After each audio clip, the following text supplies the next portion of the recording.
Shalom, jemaat yang Tuhan Yesus kasihi. Kita akan merenungkan lagi firman Tuhan pada pagi hari ini. Tentunya kita masih ingat kisah seorang raja yang bernama Hizkia. Firman Tuhan dalam 2 Raja-Raja 18 ayat 3-7 menuliskan tentang Hizkia. Ia melakukan apa yang benar di mata Tuhan, tepat seperti yang dilakukan Daud bapa leluhurnya. Dialah yang menjauhkan bukit-bukit pengorbanan dan yang meremukkan tugu-tugu berhala dan yang menebang tiang-tiang berhala dan yang menghancurkan ular tembaga yang dibuat Musa. Sebab sampai pada masa itu orang Israel memang masih membakar korban bagi ular itu yang namanya disebut Nehustan. Ia percaya kepada Tuhan Allah Israel. Dan di antara semua raja-raja Yehuda, baik yang sesudah dia maupun yang sebelumnya, tidak ada lagi yang sama seperti dia. Ia berpaut kepada Tuhan, tidak menyimpang daripada mengikuti dia, dan ia berpegang pada perintah-perintah Tuhan yang telah diperintahkannya kepada Musa. Maka Tuhan menyertai dia kemanapun juga ia pergi berperang. Ia beruntung. Ia memberontak kepada Raja Asyur dan tidak takluk lagi kepadanya. Ketika Raja Hizkia percaya kepada Allah dan ia tidak menyimpang, melainkan tetap berpegang teguh pada perintah Tuhan, maka ia mengalami ketiga hal ini. Pertama, Tuhan menyertai. Yang kedua, ia beruntung. Yang ketiga, ia terlepas dari ancaman musuh. Bukan itu saja blessing yang ia terima. Alkitab menuliskan saat ia mengalami sakit dan hampir mati. Lalu ia berdoa dengan menangis dalam 2 Raja-Raja 20 ayat yang ketiga.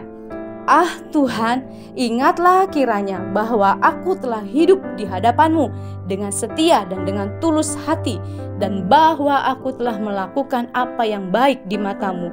Kemudian menangislah Hizkia dengan sangat. Ayat 7 menuliskan bagaimana kesembuhan yang diterima Hizkia begitu mengherankan, yaitu dengan menaruh kue ara pada barah yang ada di tubuh Hizkia, maka sembuhlah ia. Mujizat demi mujizat yang dialami oleh Hizkia seharusnya membuat ia semakin hidup dalam kebenaran dan takut Tuhan.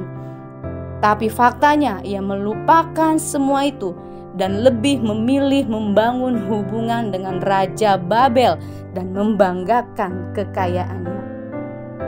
Setiap kita pun punya potensi untuk melakukan kesalahan yang sama jika kita tidak menjaga dengan benar ikatan perjanjian kita dengan Tuhan.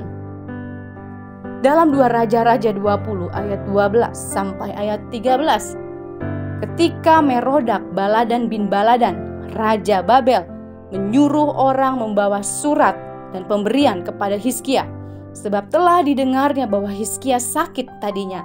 Maka Hizkia pun bersuka cita atas kedatangan mereka, lalu diperlihatkannyalah kepada mereka segala yang dimilikinya, baik di istana maupun seluruh daerah kekuasaannya. Kesalahan fatal dibuat oleh Hizkia. Pertama, ia menyimpang dari jalan Tuhan. Ia lebih tertarik kepada yang lain daripada menjaga hidupnya untuk tetap di jalan Tuhan. Kesalahan yang kedua, Hizkia jatuh dalam kesombongan dan ia menyepelekan firman Tuhan. Saat Nabi Yesaya menyatakan firman Tuhan dalam 2 Raja-Raja 20 ayat 17-18, sesungguhnya suatu masa akan datang bahwa segala yang ada dalam istanamu dan yang disimpan oleh nenek moyangmu sampai hari ini akan diangkut ke Babel. Tidak ada barang yang akan ditinggalkan, demikianlah firman Tuhan. Dan dari keturunanmu yang akan kau peroleh akan diambil orang untuk menjadi sida-sida di istana Raja Babel. Apa respon Hizkia? Ia bukan merendahkan diri, tetapi ia berkata, asal ada damai dan keamanan seumur hidupku. Kesalahan ketiga yang dibuat Hizkia, ia mementingkan dirinya sendiri. Ia bukan mementingkan kepentingan bangsanya. Ia mencari damai dan keamanan bagi diri sendiri. Berkat, mujizat, dan segala yang baik Tuhan berikan kepada kita dengan cuma-cuma. Mari lakukan bagian kita dengan tetap tunduk dan hormati Tuhan kita lebih lagi. Amin.